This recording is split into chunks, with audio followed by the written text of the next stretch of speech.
Tonight on Linehan, Megan follows. He takes a few liberties with the ladies. I'd say it's fair to say that. That kind of blew me away in this day and age, that someone would be bold enough to cross those boundaries. But, you know, he's a piece of work. He's a piece of work. Who's kidding you? He's a piece of work. You know?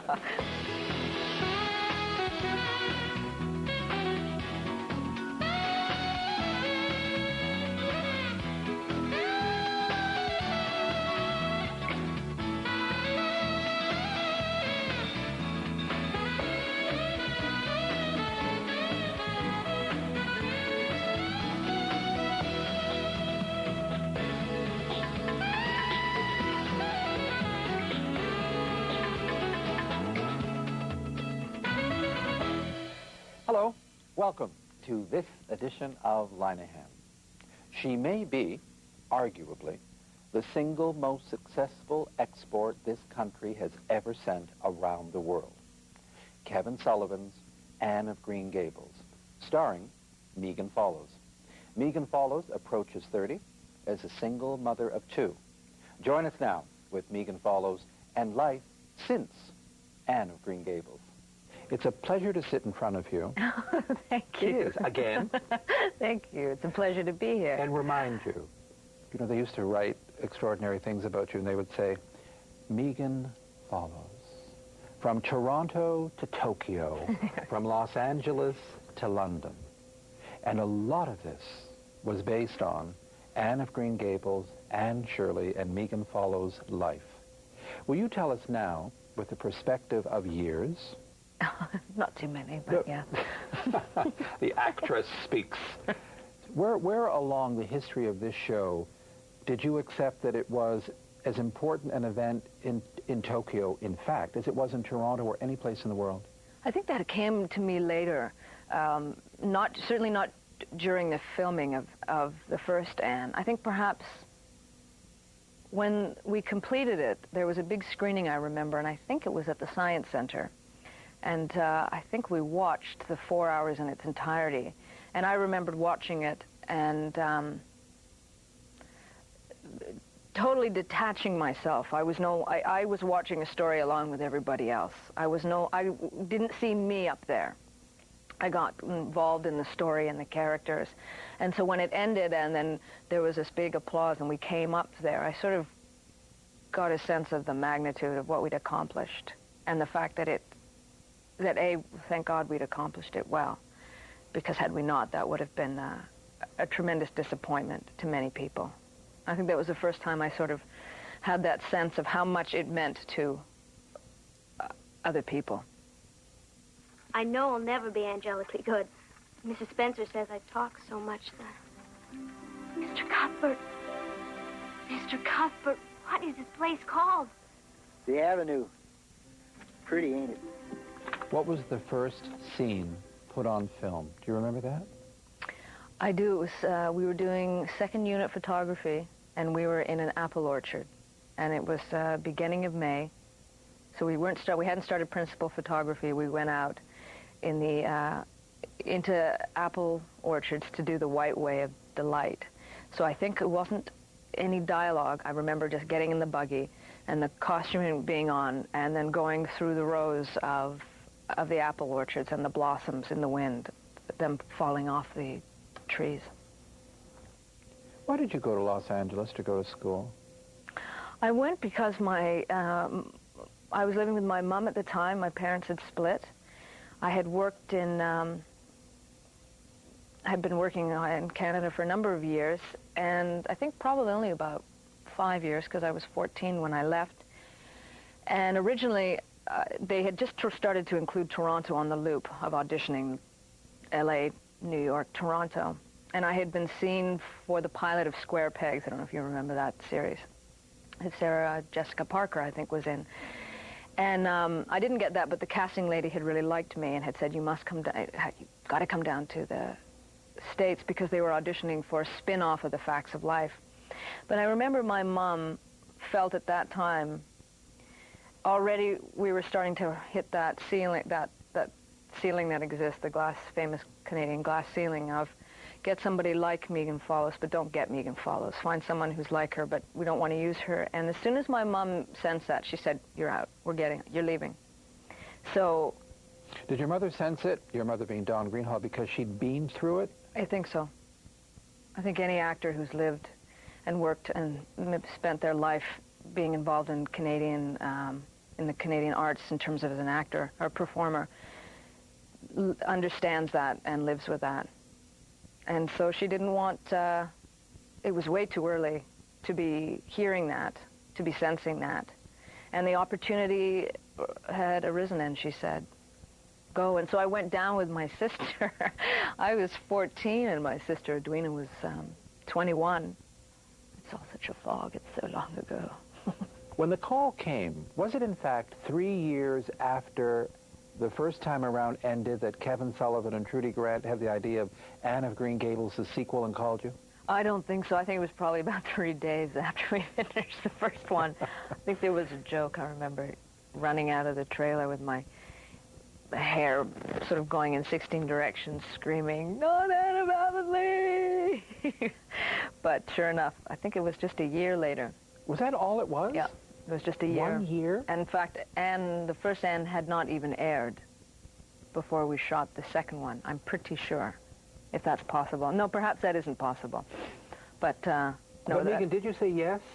Was there any hesitation at all, or did you say, I've got to move on, there are other things I want to do with my career? Well, in fact, I had moved on. I had gone back to the States, and I was doing A Time of Destiny. And in the process of them trying to figure out and negotiate, I had gone and decided to do something else. And I think they were going to recast me, and then they realized that maybe that wasn't going to work, seeing as I had done the first Anne. So then I got to do both. How do you do, Mrs. Harris? Far from well. How much do you want for these diaries? I hadn't any intention of selling them. Is there any use in asking you to sit down? Yes. Thank you. Who else has seen these? No one as far as I know. Then I'm ready to negotiate. I will give you what you want. If you give me your word not to reveal this monstrosity to the rest of the Pringles. I was only hoping I might convince you to let me tutor your granddaughter, Emmeline, as I understand she will not be returning to school. Oh, clever, aren't we? Sugar-coated blackmail.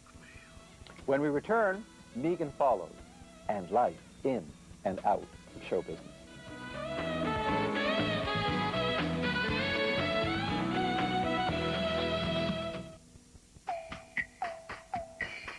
He's on WTN.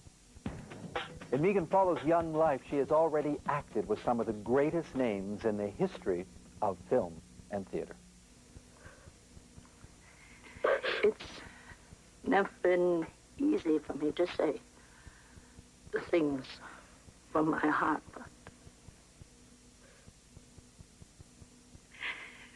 they're like my own flesh and blood now. Oh, it's not right to cry, so God knows best. Oh, but he was always such a kind brother to me. We have each other now.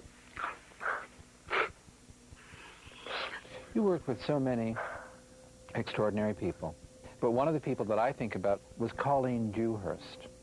I think she was an extraordinary woman. What I admired the most was that here was someone who was so obviously accomplished and respected and was as comfortable sitting with anyone. There was no airs about Colleen. She knew we were all there to do a job, that it was about getting the work done the best way it could. There was no time for bullshit. There was other things that were more important, which was just getting the work done. And she was incredibly generous of spirit and very gregarious, loved to laugh. I sort of remember Colleen always with a Diet Pepsi on a fence post somewhere and a smoke in her hand, and, you know, that last puff before action, you know, place it, you know, put the can down and sort of get in there, and laughing a lot with Colleen. And one of the actors who did most theatrical work with Colleen Dewhurst in New York was Jason Robards, and you found yourself doing the remake of Inherit the Wind, and there was Megan Follows at a very early point in her professional life, co-starring with Kirk Douglas and Jason Robards. When I bring that up, is the memory positive? It is positive. It was a very good experience, and I remember the same thing about Jason Robards. Again, another man whose history is of the theater. He was there to do his work. Was Kirk Douglas a movie star? You know what? Kirk Douglas was also very kind and generous to me. I remember that he was more, that he had a very different energy level than Robards. He was not as relaxed as Jason Robards. It's not as, this is, you know, I was going to do my job, whatever, you know. I didn't know you could do Kirk Douglas. You'd be surprised what I can do. But I remember thinking, this is wild. And Gene Simmons was in that as well. I remember thinking, now that was fascinating to see those two men who came from sort of the opposite experiences. I mean, Kirk Douglas obviously being a sort of a Hollywood product, and Jason Robards being a New York product. There was a definite difference in their energy level, but they were both very kind. Now, you brought up A Time of Destiny. Yeah, I did. I will finish that introduction. I'm so sorry. No, you brought it up. You found yourself in Yugoslavia with the director, what was Yugoslavia, Gregory Nava, and there you were playing William Hurt's sister opposite Timothy Hutton. Now, your eyes just went heavenward. Yes, it wasn't a pleasant experience. Why was it not a pleasant experience, Megan? I think the whole, well, the film ended up not being very good, for one thing, because I think there were huge egos, and it was just ugly. I don't remember so much Timothy Hutton, because he was very quiet, very kept to himself. But I think I do remember William Hurt yelling at me for sort of no reason other than I happened to be there, and he's obviously strange. He's got whatever his scene is, but it's a pretty powerful energy that you don't want it unleashed at you for no reason. And I remembered that sort of. So I was doing that, and then went back to.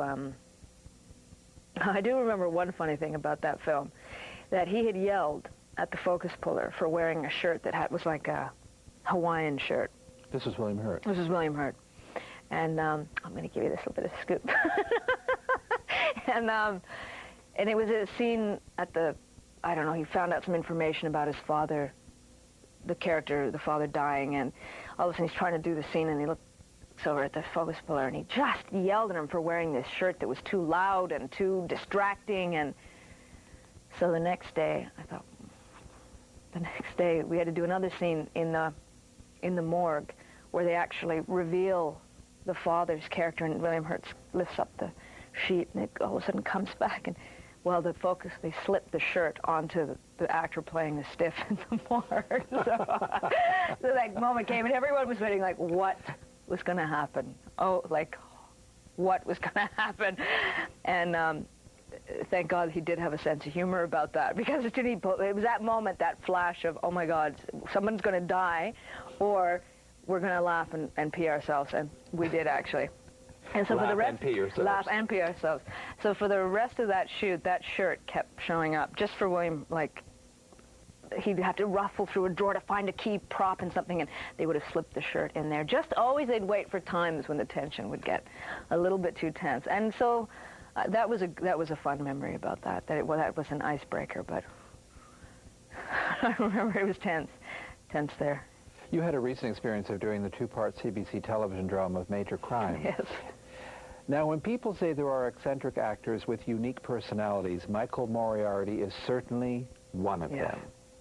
Was the making of Major Crime interesting for you? It was. Aren't I being tactful? You are so tactful. Did you have to go to a clinic after that one, Megan? No, actually, I didn't. You got the best reviews, by the way.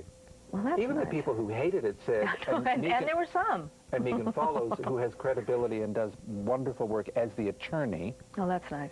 What happened to you during it? He's definitely a wild man. He's a character. He's a very strong person. But again, Michael, like, he wants to do the best job. It's about the part that you're playing. He takes a few liberties with the ladies. I'd say it's fair to say that. That kind of blew me away in this day and age, that someone would be bold enough to cross those boundaries. But, you know, he's a piece of work. He's a piece of work. Who's kidding you? He's a piece of work. You know, I don't have to protect Michael Moriarty. He is a piece of work. He speaks for himself. When we return, Megan Follows on show business and family. Feature film, television, live theater. Megan Follows goes where the work is. Tell me why, as the mother of two, you live most of your life in Los Angeles now. Why are you there now? I'm there because I want to work there, and I want more work. And to get more work, you need to be there. And I've had a very busy last couple of years, which have brought me back up to Canada, really starting in '95 with Under the Piano. Otherwise, I had been sort of in Los Angeles. I had done a series there, Second Chances. And I find it just has been the case in my life that often being away has helped me come back. It seems to be a syndrome of the Canadian actor. We're sort of like the Canadian geese. We fly south and then we come back for the summer if we don't get lost. I never thought I'd live to see the day when I would sell this place. But we'll survive somehow. You won't have to stay here alone. I'm not going to Redmond. What do you mean? I'm not going to take that scholarship. I've already decided, but I hadn't told you yet. Mr. Barry said he'd rent our field next year, and I'm going to take the school at Carmody. I can drive back and forth until the weather gets bad, and then I'll board and come home on the weekend. I won't let you sacrifice your education for me. I won't allow it, Anne Shirley. I am going to do it. I'm 16 years old and just as stubborn as you are.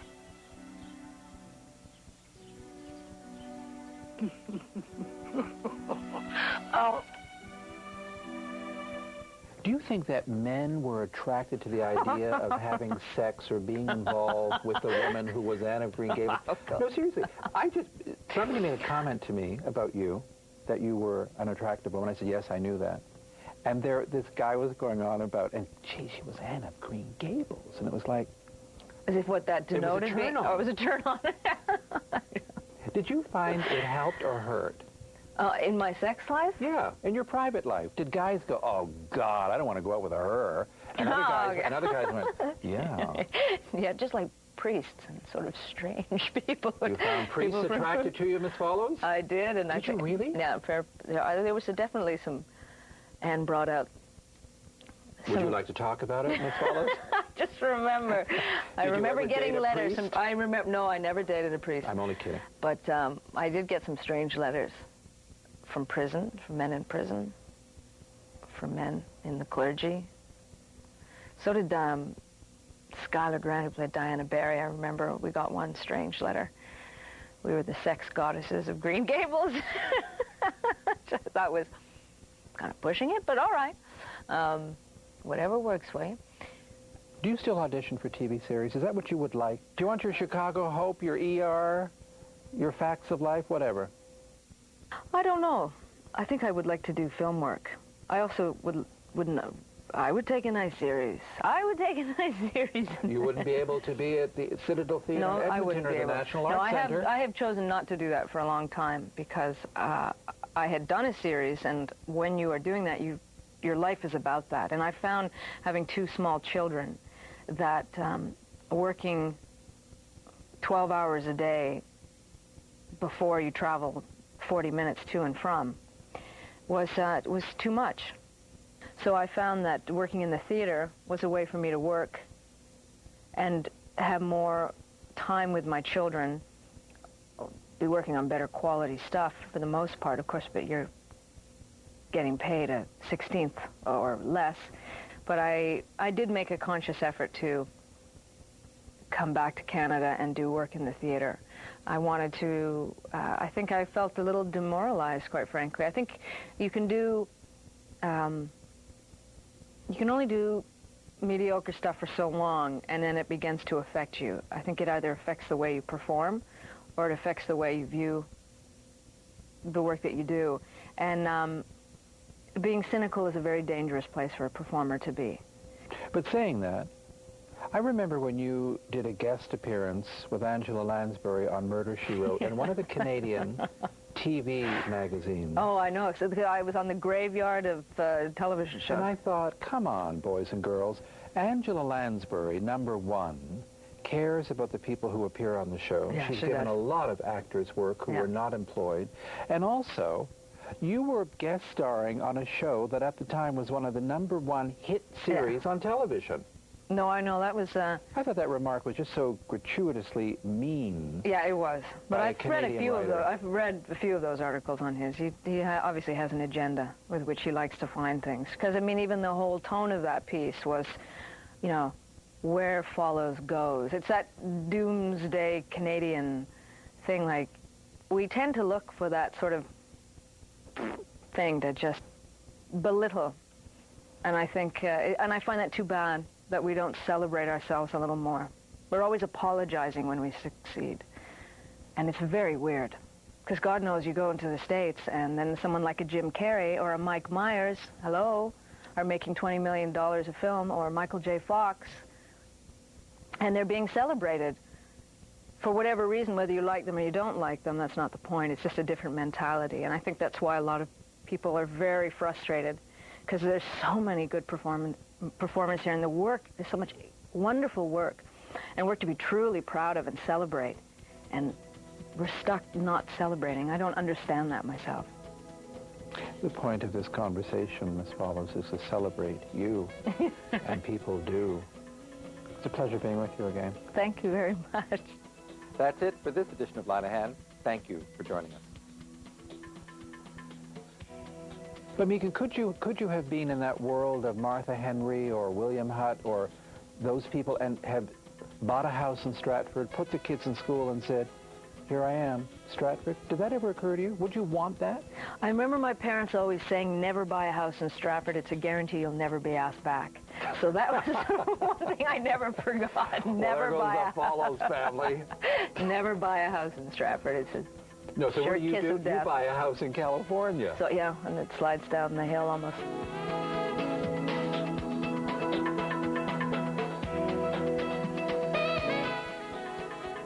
Join WTN for the romantic story of Stanley and Iris, co-workers in a bakery who were united after a string of unfortunate events.